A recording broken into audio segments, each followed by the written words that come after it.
sekian lama. Semoga sore ini tidak menjadi titik akhir kita dalam berproses menjadi pribadi yang semakin baik ke depannya. Untuk pertemuan sore hari ini saya ingin mengupas tentang pentingnya manajemen waktu. Materi yang saya ambil ini saya membawa salah satu kitab, namanya kitab Risalatul Mu'awanah wal Mudzakarah wal Mu'azarah Ar-Raghibin minal Mu'minin fi Suluki Thariqil Akhirah. Karangannya Sayyid Abdullah bin Alawi bin Muhammad Al-Haddad yang lahir pada tahun 1624. Beliau itu masih zuriyah Rasulullah dari jalur Sayyid Husain. Sayyidina Ali punya putra dua, Sayyid Hasan dan Sayyid Husain. Nah, Sayyid Muhammad bin Alawi Al-Haddad pengarang ini itu dari jalur Sayyid Husainnya. Keturunan masih belasan, belum sampai 20-an belum. Nah, beliau ini kalau dalam literasi pesantren ini bergelar Syekhul Islam, guru besarnya orang Islam, bahkan mempunyai gelar Qutbud dakwah. Qutbud dakwah itu berarti waros dakwah. Waros dakwahnya para ulama itu beliau. Karya-karyanya juga banyak. Selain kitab ini ada kitab ada Ushulul Murid, ada kitab Dakwatut Tamah yang seluruh topik-topiknya kebanyakan itu mengupas tentang tasawuf atau pembersihan hati agar menjadi pribadi yang lebih baik. Satu yang menarik, beliau itu ketika kecil, itu ketika usia 4 tahun, beliau itu terkena penyakit cacar. Saking parahnya penyakit cacarnya sehingga menyebabkan penglihatannya buta, tidak bisa melihat. Dan uniknya karena keterbatasan tersebut justru malah menjadikan ia itu semakin bersemangat untuk mencari ilmu, untuk beribadah. Diceritakan gurunya itu mencapai sampai 140 guru karena saking semangatnya nyari ilmu gurunya. Kemudian bahkan saking rajinnya beliau beribadah ketika kecil, nenek sama ibunya itu khawatir dengan kondisi penyakit cacar, bahkan sampai mengalami kebutaan. Itu khawatir bocah kok dengan keterbatasan fisik seperti itu kok terlalu rajin, malah orang diulihi aja rajin banget, diomongi oleh neneknya malah seperti itu. Karena saking idenya melihat anak usia sekian tapi rajin melakukan ibadah. Nah, di sini saya mengambil materi tentang manajemen waktu.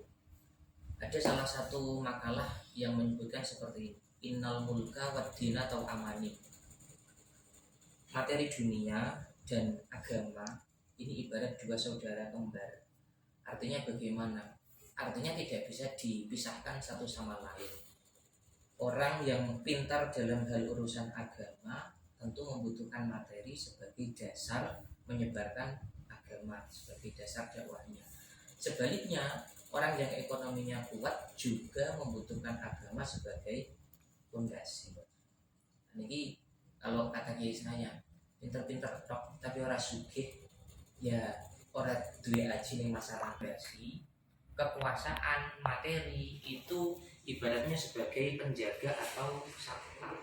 Artinya bagaimana? Artinya kalau orang itu hanya fokus kepada materi saja tapi tidak didasari dengan agama yang kuat, yang mana agama ini merupakan sebuah fondasi, sekuat apapun bangunannya, tapi kalau fondasinya tidak diperkuat ya tentu akan roboh oleh.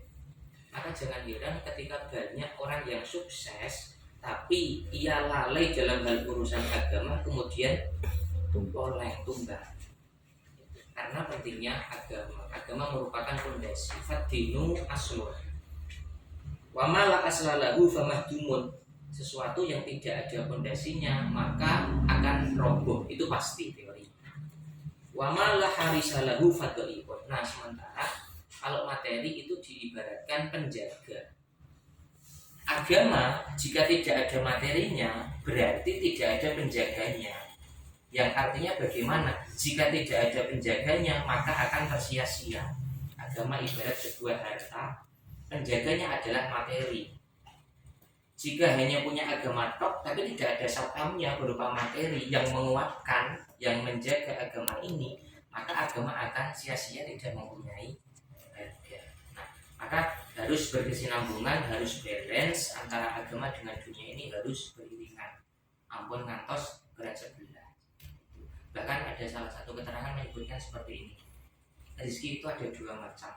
Ada rizki yang min haitsu yahtasib, melalui kerja, melalui mencari nafkah, bahkan paling ringan melalui dengan cara menanam lombok. Kalau kata ibu saya, kerja dia termasuk nanam lombok, itu juga termasuk kerja. Masih atau nemo sekedar nandur lombok, tapi juga termasuk bagian ikhtiar. Itu min haitsu yahtasib. Nah, ada jalur rizki yang min haitsu la yahtasib, tidak diduga-duga. Jalur min haitsu la yahtasib ini prosesnya melalui mendekatkan diri dengan Tuhan. Agar bareng kalau pangeran, berarti nanti Allah akan mencukupi. Nah, nanti cara bagaimana mendekatkan diri kepada Tuhannya ya banyak jalur apapun. Yang penting jangan diklaim bahwa hanya satu jalur saja yang dianggap baik menuju Tuhan. Seperti itu. Nah, manajemen waktu sekarang ya. Wa alaika bi imarati awqatika bi wadha'ifil ibadah. Hatta la tamur sa'atun min lailin aw naharin illa wa taqulu laka wadhifatun minal khair. Jadi jangan sampai waktunya kita semua ini sepi dari yang namanya wadhifah. Wadhifah itu berarti zikir yang dirutinkan. Bahasa Arabnya itu seperti itu, wadhifah. Wadhifah itu berarti zikir yang dirutinkan. Diupayakan selama 1 hari 1 malam, jenengan mengkhususkan waktu, entah itu 10 menit atau 1 jam atau bahkan lebih, dalam rangka apa? Dalam rangka mengisi hari ini jenengan dengan wadhifah. Wadhifahnya ini, zikir-zikirnya ini bisa melalui Al-Quran, boleh. Bisa melalui sholawat, boleh. Bisa melalui doa, boleh. Banyak zikirnya, tergantung nanti pemilihan waktunya bagaimana. Nah, rotasi dari mulai pagi sampai malam itu ada beberapa waktu yang baik untuk zikir. Salah satunya ketika setelah pelaksanaan sholat subuh sampai terbitnya matahari. Nah, dengan rampung sholat subuh jangan tidur lagi, dum-dum terus ini jangan. Tapi diupayakan setelah subuh ini dengan ya seraketan wiridane 10 menit atau 5 menit digunakan untuk zikir. Nah, kalau dulu di pondok sholat subuh itu entah dimulai jam 4 atau setengah 5. Kalau di pondok itu biasanya makainya waktu istiwa sama WIB itu lebih lambat, lebih cepat setengah jam. Biasanya naik subuh itu jam 5, terus nanti keluar terbitnya matahari itu jam 6. Boleh berikan 1 jam. Iya, 1 jam. Tapi karena memang sudah terbiasa, akhirnya ya tidak ada efeknya sama sekali. Terasa ringan. Yang dibaca waktu itu istighfar 100 kali, sholawat 1000 kali. Ya nanti malah mutah efeknya. Minimal pagi dan sore ya, sebelum jenengan berangkat dari sini atau sebelum masuk kerja, upayakan Quran saja. Quran setayang-tayangnya boleh mau Quran, upayakan pagi dan sore jenengan membaca Quran 1 kaca. 1 kaca berarti setengah lembar kan ya? Setengah lembar enggak lama. Ya, habis sholat subuh buka Quran aja, mau ditukur tok eman-eman. Eman-eman dari jimat, mau digawe penolak jin tok eman-eman. Dibuka dibaca setengah kaca, nanti sore setengah kaca. Berarti kalau 1 lembar 1 hari berarti 1 juz 10 hari. Atau mungkin sehari 1 lembar atau sehari 1 juz. 1 juz kira-kira langsung terlalu banyak apa enggak?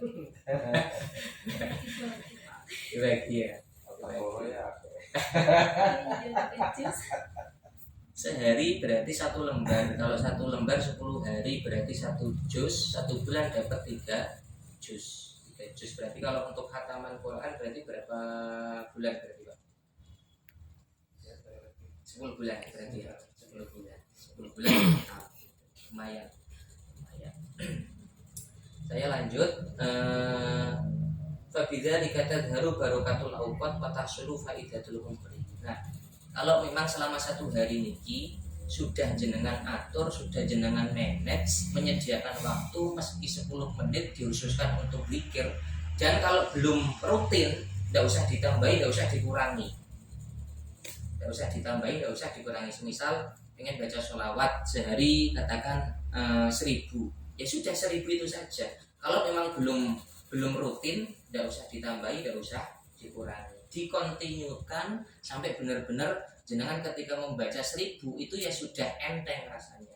Tapi kalau membaca 1000 masih terasa berat, berarti belum rutin. Indikatornya seperti itu. Kenapa demikian? Fabidzalika tadharu barakatul awqat, akan nampak waktu, bahwa waktu itu loh terasa berkah. Terus watahsulu faidatul umri, umur itu loh mempunyai hal-hal positif, punya banyak faedah yang memang bisa digunakan untuk hal-hal yang positif, akan terasa. Jadi ibaratnya lek nopo nggih, lek cara tiyang niku uripe iki ora ngersulat tok. Saya yakin jenengan berkutat dengan dunia bisnis mesti yang mumete niki lek jenengan imbangi kalih wiridan napa kalih ngaos nanti akan terasa enteng. Tapi lek mung hanya memakai acuan secara fisik saja, aku tayang target sekian, mumet saestu. Tapi lek jenengan imbangi kalih wiridan jaluk karo pangeran agar semua dimudahkan, target berapa M pun insyaallah akan jadi. Yakin. Gitu. Yakin. Selesai. Nah, tadi Pak Agus minta amalan. Saya tadi menyarankan kalau memang bisa opening saja dulu lah. Closing enggak harus. Opening sebelum nanti mulai bekerja. Efektif mulai bekerja jam berapa Pak? Jam 8.4. Jam 8.4. Pintu sudah dibuka apa belum? Belum ya. Nah, sebelum itu nanti biasanya kan ada apel lah ya. Apel disisipkan membaca Asmaul Husna. Ini saya share ke Pak Kuat ya. Siapa? Ya, nanti di print sebanyak berapa orang atau di share di grup WA dulu, nanti coba kita baca bersama-sama.